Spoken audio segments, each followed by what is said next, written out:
Hi everyone, this is Manisha Chadda. I am the director for Koshish Child Development Center, Pune. The first challenge we face when the inquiry comes in is that they are not able to accept if any kind of diagnosis is provided to them. If the child has any kind of neurological disorder like autism or ADHD, it's very difficult for them to accept that. But no matter how, we just tell them one single thing. We understand it's very difficult being as a parent to digest the fact that the child may be having a neurological disorder. But instead of that, we ask the parent to focus on the issues which the child is facing, like it can be speech delay, it can be a delay in walking, or it can be sensory integration issues. So we tell the parent that forget the diagnosis for some time and just start working on the child, because if you go on running from doctors to doctors, different places, just to hear that your child is not autistic or your child is not special, is actually wasting the time of the child where early intervention age is going. I understand that second opinions are important, you can take them, but it is very important to start working on the child to not lose the early intervention age. After acceptance, the most important thing comes is the family to come together and start working on the child. If we say no screens allowed, then those no screens allowed are for everyone in the family. Yes, I know a lot of sacrifice is required, but that is the way Koshish works. In our center, we welcome the grandparents as well to come and visit us, where we can counsel them that how to participate in their child's therapy at home as well, while we are doing professional therapy at the center, but during the home program and during the home activities, they have to cooperate along with everyone. The routine is very important. A child requires play. A child requires eating with self hands. A child requires school. A child requires time with grandparents. A child requires time with parents as well as sibling. The routine should such be that the gross motor, fine motor, cognitive and sensory integration happens itself by doing the daily activities. So it is not something that if you try making the child jumping on the ball will give you better results and not taking to the park will actually work. So the child should go to the park where the sensory integration will be done, wherein you will be helping the child going to the slide, swing, and the morning therapy taken by the child will be replicated in the form of the park. One park going is equal to one OT session, wherein many factors of sensory integration are fulfilled. Secondly, the routine of spending time with the parents, it's not always necessary that you will use a gym ball or you will actually use the gadgets which we use in therapy at home. You can use the material which is present at home and play with the child, which will also improve the goals in which the child is lacking. For example, a simple example I can give you. If the child is having a school bag and if the parent teaches the child to take out all the things from the bag, the first things come as a reception, wherein the child has to recognize that his bag is having a notebook, his bag is having a book, his bag is having a tiffin box, a water bottle, a pencil box. Second thing, if he opens the bag himself, the fine motor skills improve because he is opening the zip of the bag or the buttons of the bag. After opening and taking out the things, he will learn that daily he has to pack the bag and what kind of books according to timetable he has to take. So this also helps in the self-independence part, as well as it improves the cognitive skills as well. So this is very important that in the daily routine, all these things are there in which the child participates, whether it is making sivai with the dadi or helping the mother drying the clothes. Every activity helps with involvement in home. Not necessary that you are going to use the therapy instruments and do that the whole day.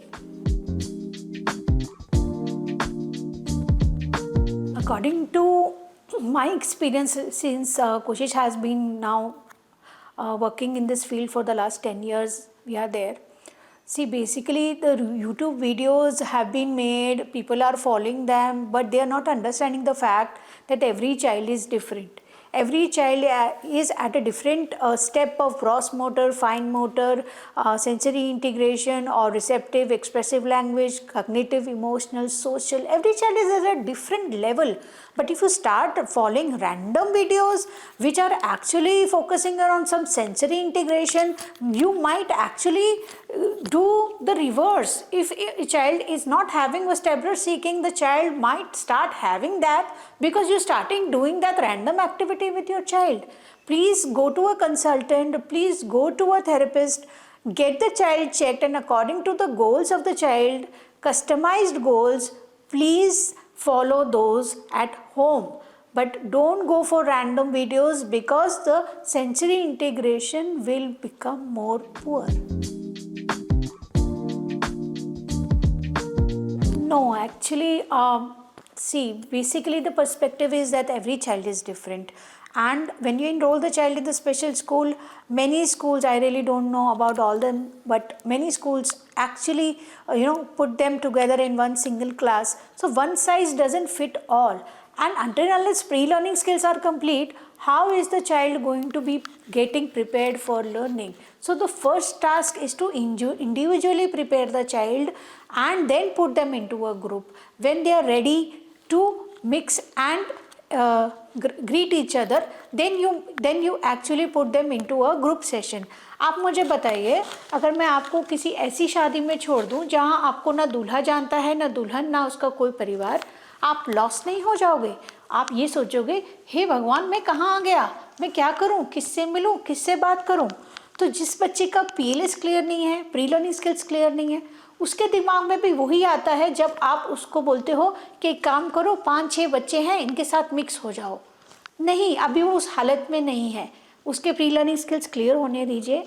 उसके बाद आप target करिए कि आप उसको एक inclusive school में डाल सकें जिससे उसको दूसरे बच्चों के साथ और अच्छा अनुभव हो, and he can gain more while going into an inclusive school wherein he will learn more activities and he will grow further.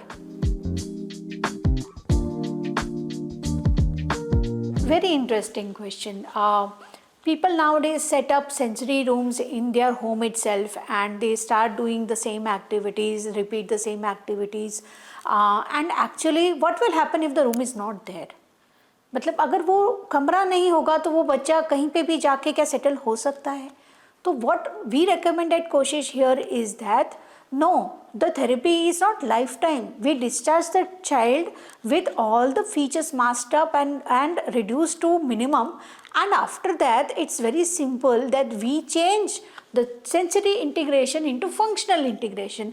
By simple task at home, we achieve the same goal of sensory integration which we did in our center. So while mopping the floor or brooming the floor or while dusting the home or even while playing at home, while playing cricket, tennis or swimming, all these things can be used in functional manner after a certain point of therapy has been achieved and the child is discharged. So we do not need to come to the therapy center for the whole life. In Koshish, maximum 1 or 1.5 year we complete all the therapies with all the speech delay gone and the child is ready for school. We are very proud to say that the whole lockdown Koshish was open and running. We did not provide therapies in the center, but we did online therapies with the home-based material, and basically we found out the way wherein all these instruments, if if actually replaced by home-based material, were working very fine when completing the goals. For example, a gym ball can be replaced by pillows of different kind of textures. You can fill in rye in it, you can fill in jeera in it, you can fill in cotton in it, sponge in it. The textures will be different. Then we actually used the home-based Scotch Brite or the bottle cleaners as for scrubbing for tactile things. We use the pillows for jumping. We use the grains for sorting. I mean, the limits were endless. Even haldi kumkum worked for us while we were actually teaching them the finger painting part. And in 2 years we discharged kids out of therapy because the parents were supportive enough to collect the material and keep there, and we were ready to get the activities done online as well. So why Koshish? In Koshish, we don't wait for 3 or 4 months to give the feedback about the child. We actually do it daily. When the child comes in and the session is done, the therapist actually informs the parents how did the child do. We do provide daily videos of the child doing the particular activity. And second thing is that the monitoring is done daily. I go to the center daily. Then we have trained speech therapist, occupational therapist, behavior modification therapist present there to actually go for the cause. Go for the cause in the sense, first thing is that they bond with the child, and after bonding they start working on the child. It's not something that the first day we start harassing the child. We actually create a bond with the child and create interest in different kind of activities. For example, this weekend we had a basketball activity in our group sessions, wherein we actually created interest in children for playing the basketball and improve the gross motor and fine motor skills as well. So here the fourth part is its affordability. Koshish is affordable. Definitely, if it is affordable, you can go regular to a place and get the therapy done with the hands of the professional. But if the therapy is not affordable enough, you will go once a week, twice a week. Can you try this in weight loss?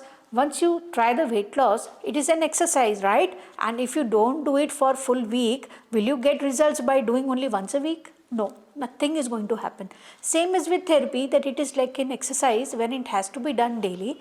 Yes, if you're not able to come 3 times in a week, you come 2 times in a week, but other days you have to do it at home, but it has to be done. Now regarding the infrastructure of Koshish CDC, I'll be very clear that bright colors, bright lights, all kind of bright mats actually distract the autistic children a lot, and that's the sole reason that we do not keep such kind of colors in our center. And second thing is that we want the child to touch the floor and have a sensory feeling instead of a mat. If I keep the mat all the time, will he realize that if he falls down he will have certain kind of pain or a certain kind of feeling? He needs to have that for sensory integration, and we keep the area clear for them to run around, and we teach them cycle, we teach them scooter in that area, and when the swings are actually required, we install them whenever they are required. But if we keep them on all the time, will the child able to concentrate? No, the child will be moving his eyes through the swing, which are actually moving in front of him, and that will actually destroy his attention. So that is the sole reason we kept it plain vanilla till now. It seems like he's at his home only. There is no difference in the environment of the child by making it more colorful and more visually appealing. And then when the child goes at home, he finds like something is empty or something is missing.